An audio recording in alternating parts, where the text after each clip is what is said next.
Nature pure -17 cholesterol free rice bran oil, এতে রয়েছে এমন উপাদান যা আপনার হার্টকে রাখে সুস্থ। আপনার হৃদয় সত্যিকারের বন্ধু। অন্নপূর্ণা যোজনার টাকা না পাওয়ার অভিযোগ তুলে ইংরেজবাজার পৌরসভায় বিক্ষোভ দেখালেন শতাধিক মহিলা। বৃহস্পতিবার সকাল থেকেই পৌরসভা চত্বরে ভিড় জমান তারা। দীর্ঘক্ষণ লাইনে দাঁড়িয়েও পরিষেবা পেতে হয়রানির অভিযোগ করেন বিক্ষোভকারীরা। মহিলাদের দাবি, পরিবারের আর্থিক অবস্থা অত্যন্ত খারাপ। কেউ সবজি বিক্রি করেন, কেউ ফুটপাতে ছোট দোকান চালান, অনেকের বাড়ি টালির। এরপরও তাদের অ্যাকাউন্টে অন্নপূর্ণা যোজনার টাকা ঢুকছে না। বাড়িতে 3টি ঘর থাকার কারণ দেখিয়ে অনেকের নাম বাদ দেওয়া হয়েছে বলেও অভিযোগ। তাদের প্রশ্ন, পরিবারের সদস্য সংখ্যা 8 থেকে 10 জন হলে কয়েকটি ঘর থাকা কি আর্থিক সচ্ছলতার প্রমাণ? চেয়ারম্যান কৃষ্ণেন্দু নারায়ণ চৌধুরী জানান, প্রকল্পের কাজ জেলা শাসকের দপ্তর থেকে হয়। সার্ভেতে কর্মীরা স্বচ্ছতার সঙ্গে কাজ করেছেন। যাদের টাকা ঢোকেনি তাদের তথ্যের কোথাও ভুল থাকার কারণেই সমস্যা হয়েছে। অন্যদিকে বিজেপি জেলা সভাপতি অজয় গাঙ্গুলির অভিযোগ, তৃণমূল কাউন্সিলররা রাজনৈতিক চক্রান্ত করে বিজেপি সমর্থকদের নাম বাদ দিয়েছেন। আমার একটাই নিবেদন, যদি দেওয়ার হয়, ইচ্ছে হয়, প্রত্যেক মা বোনকে দিন, আর তা না হলে কাউকে দিবেন না। এটাই আমার একান্তই নিবেদন। কেন প্রত্যেকেই আমরা হ্যারাসমেন্ট হচ্ছি, প্রত্যেকে কাজ ছেড়ে আমরা এখানে লাইন দিয়ে দাঁড়াচ্ছি নিত্যদিন। কেন লক্ষ্মী ভান্ডারের সময় এগুলো আমাদেরকে করতেই হয়নি, এত কিছু করতেই হয়নি, সরাসরি আমরা পেয়ে গেছি। কিন্তু অন্নপূর্ণা যোজনার সময় প্রচন্ড লাইন দিতে হচ্ছে, আর প্রত্যেক মাসে আমাদেরকে লাইন দিতে হচ্ছে। কেন? প্রথমে বললো অফলাইন, তারপরে অনলাইন। আমরা সবটাই করার পরেও কারো ঢুকছে, কারো ঢুকছে না। প্রত্যেকেই লাইন দিতে হচ্ছে। আমাদেরকে হেনস্থাই করা হচ্ছে এইভাবে। মাননীয় মুখ্যমন্ত্রী আমাদেরকে হেনস্থা করছে। আমাদের প্রয়োজন বলেই তো আমরা লাইন দিচ্ছি। প্রয়োজন ছাড়া তো কেউ লাইন দিয়ে দাঁড়াবে না। প্রত্যেকটা মা বোনদের প্রয়োজন। আমরা কি মনে হচ্ছে যাদের অপ্রয়োজনীয় টাকার দরকার নেই, বড়লোক, তাদের অ্যাকাউন্টে ঢুকছে? হ্যাঁ ঢুকছে, তাদের চাকরি করে, যাদের অপ্রয়োজন করে তাদের ঢুকছে, কিন্তু তাদের প্রয়োজন আছে তাদের ঢুকছে না। হ্যাঁ, রেলের চাকরি করে আমাদের মাননীয় মুখ্যমন্ত্রীর কাছে নিবেদন, একান্ত নিবেদন যে উনি এটাকে যেন ভালোভাবে ভেরিফাই করে যাদের প্রয়োজন তাদেরকে যেন অবশ্যই দেওয়া হয়। মৌসুমী দাস। মিউনিসিপ্যালিটিতে প্রচুর মহিলা এসেছেন যারা অন্নপূর্ণার ভান্ডারের টাকা পাননি। তারা একটা অভিযোগ করছেন যে প্রথমে তাদের স্ট্যাটাস অ্যাপ্রুভ দেখাচ্ছিল, পরে আবার ব্যাক করেছে আন্ডার এনকোয়ারিতে। এবং আরও একটা অভিযোগ করছেন যে এনকোয়ারি করা হচ্ছে তারা ফিল্ডে গিয়ে করছেন না, ঘরে বসে করছেন। কি বলবেন?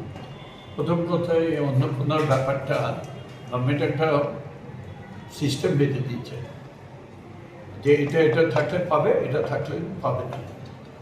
তো যারা ফর্ম ফিল আপ করেছে হয়তো ভুল ত্রুটি হয়েছে, ফলে এটা হোল্ড করে গেছে, তারা এসছে। আর আমাদের এখানে এসে জমা দিতে হবে। মেন কাজ হচ্ছে ডিএম অফিস থেকে। আমাদের লোকরা কাজ করেছে, আদার্স লোকের সঙ্গে সেট করে মিশনের লোক কাজ করেছে, কিন্তু enter system control by district magistrate. আপনাদের যারা কর্মী কাজ করছিলেন তারা ফিল্ডে গিয়ে ইনকোয়ারি করেছেন? 100% করেছে। আমি একটু আগে একজনকে আমাকে বললো, আমি সঙ্গে সঙ্গে আমি লোককে দেখলাম যে আপনার বাড়িতে গিয়েছে, হ্যাঁ গিয়েছে, দেখেছে কটা রুম আছে আপনার। বলছে আমি তো ভাড়া থাকি, কিন্তু ওখানে আমাকে মালিক বলে চালিয়ে দিচ্ছে। অন্নপূর্ণা যোজনায় যেটা দেখা যাচ্ছে, প্রায় 90% লোক অন্নপূর্ণা যোজনা পেয়েছে, 10% লোক পায়নি।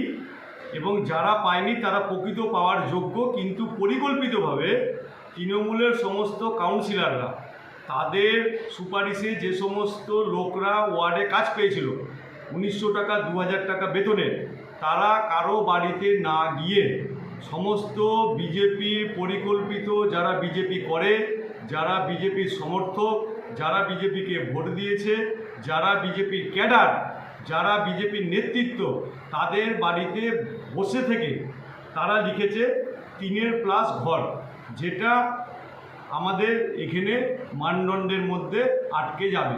এবং সমস্ত জায়গায় আমরা এখনো পর্যন্ত যতটি সার্চিং করছি সবটাতেই দেখাতে যাচ্ছে 3+ রুম। এইটা হলে কারো ঢুকবে না। এবং যারা মামার বাড়ি, দাদুর বাড়িতে থাকে, যাদের কোনো অর্থনৈতিক সাহায্য নাই, তাদেরটাও দেখাচ্ছে। এর একটাই কারণ, তৃণমূলের কমিশনাররা ক্যাজুয়াল লোক রেখেছিল ওয়ার্ডে ওয়ার্ডে, আর তারা নিজের বাড়িতে বসে বসে এসব করেছে কমিশনারদের নির্দেশে। এবং এই ব্যাপারে প্রশাসনের এবং সরকারের উচিত এই সমস্ত যারা আধিকারিক লোকের বাড়িতে না গিয়ে নিজেরা মন গড়া রিপোর্ট দিয়েছে, কমিশনার সহ তাদের বিরুদ্ধে এফআইআর করে 90 দিন যেন তাদের জেল হয় এই ব্যবস্থা করা।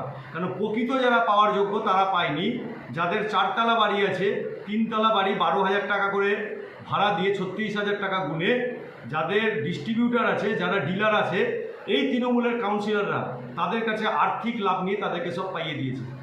সরকারের অবিলম্বে উচিত এই সমস্ত কমিশনারদের বিরুদ্ধে এফআইআর টিট করে সবকে একবারে শিগরে ভর্তি করা, আর আধিকারিকদের যারা কমিশনারদের নির্দেশে এই কাজ করেছে তাদেরও যেন ভয় থাকে যে এরপরে দ্বিতীয়বার করার সময় যাতে চিন্তা করতে হয়।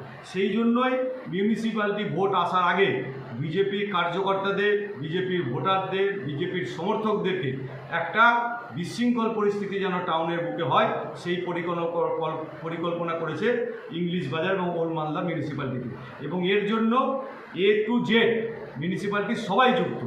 আপনারা কি মুখ্যমন্ত্রীকে জানাবেন? আমরা মুখ্যমন্ত্রীকে গতকালই জানিয়েছি।